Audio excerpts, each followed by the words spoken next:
Look at a photo of yourself from 3 years ago. You do not just look younger, you look like a different species. You wonder how they had so much energy, how they cared so deeply about things that now feel meaningless. The culture tells us to celebrate this. They call it evolving. They say you are leveling up. It does not feel like growth. It feels like you amputated the parts of your personality that made you vulnerable, and now you are stuck living as the ghost that survived. You thought it was just burnout. Everyone says they are burnt out. You thought if you just took a weekend away or slept for 14 straight hours, that spark would come back. But the weekend passes. You sleep, you wake up, and the hollowness is still sitting right there at the edge of the bed. It isn't exhaustion. Exhaustion is physical. This is a complete evaporation of desire. You go to the grocery store. You stand in the aisle looking at 50 types of cereal and you realize you do not actually care. Not about the cereal. You do not care about anything.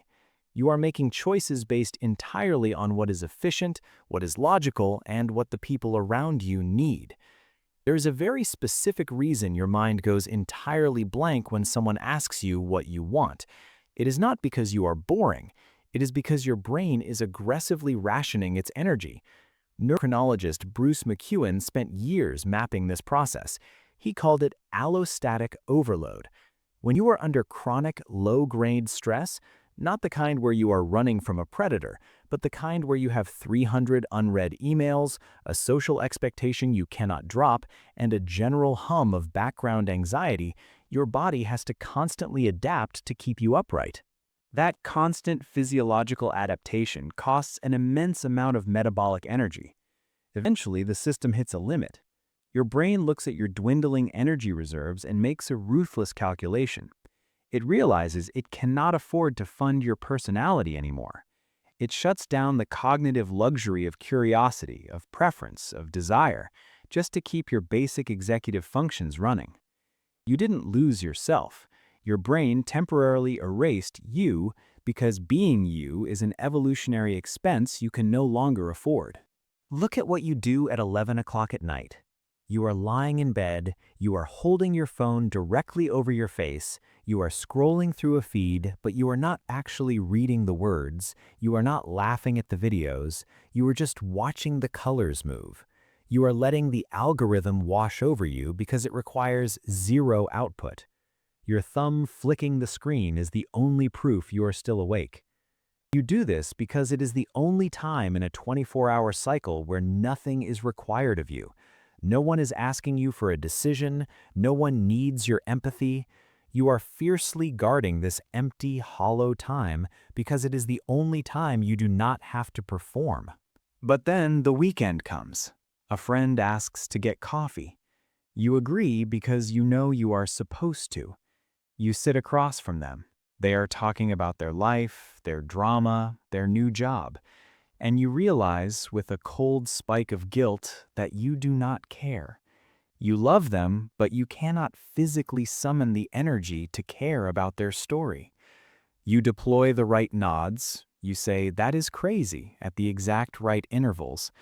You feel like a sociopath. You wonder if you are losing your humanity. It is called a dorsal vagal shutdown. Stephen Porges developed the polyvagal theory to explain this exact state.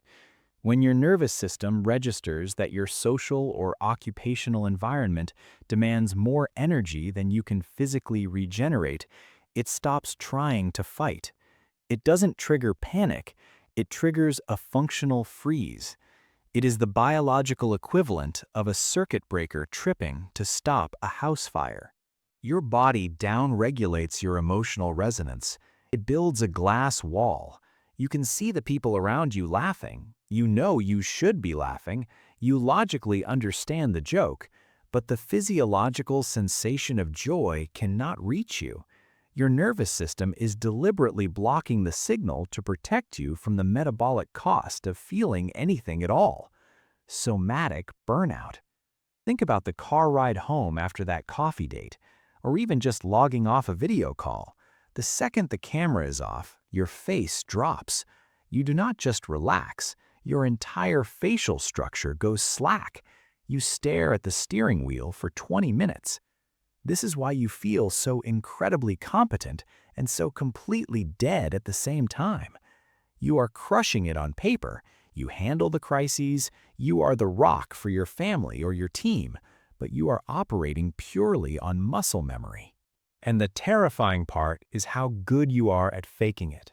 You have learned exactly which facial expressions to deploy to make people think you are present. You know the exact pitch of your voice that signals enthusiasm. You are essentially doing customer service voice, but for your entire life. Psychologists call this role strain. When you spend 8, 10, 12 hours a day suppressing your authentic reactions to maintain the mask that keeps you employed or socially safe, there is a massive cognitive penalty. Researchers Stetz and Burke mapped this as identity fragmentation. You spend so much time playing the character that is required of you that the core self begins to atrophy. Think about how you answer questions now. Where do you want to eat? I do not care. Whatever is easiest. What do you want to do for your birthday? Nothing. Just want to relax. It sounds like you are being easygoing. You are not being easygoing. You are minimizing your surface area. If you do not have preferences, you do not create friction.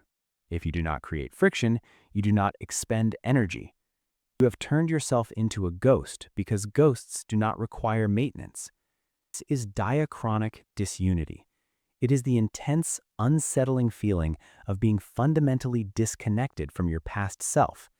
It happens because you are no longer making choices based on what you love. You are making choices based on what allows you to escape back into the quiet the fastest.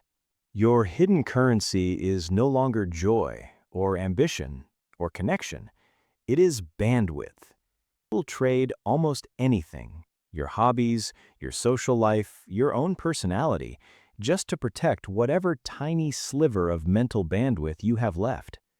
People mistake this for depression. It looks like depression from the outside, but depression is a collapse of hope. This is not a collapse. This is a highly calculated, incredibly intelligent defense strategy. You are not failing to be yourself. You are actively succeeding at surviving an environment that required you to erase yourself to get by. The trap we fall into is thinking that if we just fix our sleep schedule or drink more water, we will suddenly care again. But biohack your way out of an environment that is actively draining your identity. You're trying to figure out what is wrong with your brain, while your brain is desperately trying to tell you what is wrong with your life. So the question is not how do you get your old personality back? The question is, what are you currently sacrificing your personality to protect? Think about it. And if you want to figure it out with us, subscribe.